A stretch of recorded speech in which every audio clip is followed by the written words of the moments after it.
ഒരു Sunday routine കണ്ടാലോ? അപ്പോൾ ഈ സൺഡേ ഒരു സെൽഫ് കെയർ ഡേ ആക്കാന്ന് വിചാരിച്ച് കണ്ണാടിയിൽ പോയി നോക്കിയപ്പോഴാണ് കേട്ടോ അവിടെ ഇവിടെ ഒന്ന് രണ്ട് പിമ്പിൾസ് ഒക്കെ കണ്ടത്. എന്നാൽ പിന്നെ ഫേസ് പാക്കിൽ തന്നെ അങ്ങ് തുടങ്ങാന്ന് വെച്ചു. അങ്ങനെ ഈ ഇടയായിട്ട് ഞാൻ സ്ഥിരം യൂസ് ചെയ്യുന്ന ഫേസ് പാക്ക് എടുത്തു. ഇതൊരു ആയുർവേദിക് ഫേസ് പാക്ക് ആണ്.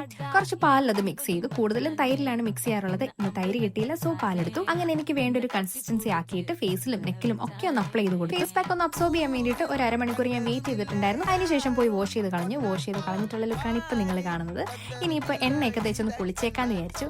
അങ്ങനെ ബാലു ഹെർബൽസിന്റെ ബി ഗ്രോ ഹെയർ ഓയിൽ ആണ് കേട്ടോ ഞാൻ എടുക്കുന്നത്. നമ്മുടെ ഹെയറിൽ ഉണ്ടാവുന്ന ഡാൻഡ്രഫും ഹെയർ ഫോളും ഒക്കെ റെഡ്യൂസ് ചെയ്യാൻ വേണ്ടിയിട്ട് ഒരുപാട് ഹെൽപ്ഫുൾ ആയിട്ടുള്ള ഒരു എണ്ണയാണിത്. മെന്നിനും വുമണിനും ഒരേപോലെ യൂസ് ചെയ്യാനും പറ്റും. പിന്നെ ഇന്നത്തെ എണ്ണ തേക്കലിന് കുഞ്ഞൊരു സ്പെഷ്യാലിറ്റിയും കൂടെ ഉണ്ട്. ഹെയർ ബോട്ടോക്സിന് ശേഷം ഫസ്റ്റ് ടൈം ഞാൻ എണ്ണ തേക്കുവാണ്. അതായത് ഒരു 7-8 മാസത്തിന് ശേഷം അങ്ങനെ എണ്ണയൊക്കെ തേച്ച് നല്ലൊരു മസാജ് ഒക്കെ കൊടുത്തിട്ട് കുറച്ച് നേരം വെയിറ്റ് ചെയ്തു ഓയിൽ നന്നായിട്ടൊന്ന് അബ്സോർബ് ചെയ്യാൻ. അത് കഴിഞ്ഞിട്ടാണ് പോയി കുളിച്ചത്. രാത്രിയിൽ അപ്ലൈ ചെയ്ത് രാവിലെ കഴുകി കളയുന്നതാണ് ഏറ്റവും നല്ലത്. അപ്പോൾ ഇന്നത്തെ സെൽഫ് കെയർ ഇത്രയേ ഉള്ളൂ. ഓയിൽ പർച്ചേസ് ചെയ്യണമെന്നുള്ളവർക്ക് വേണ്ടിയിട്ട് താഴെ ഞാൻ പേജ് മെൻഷൻ ചെയ്തേക്കാം.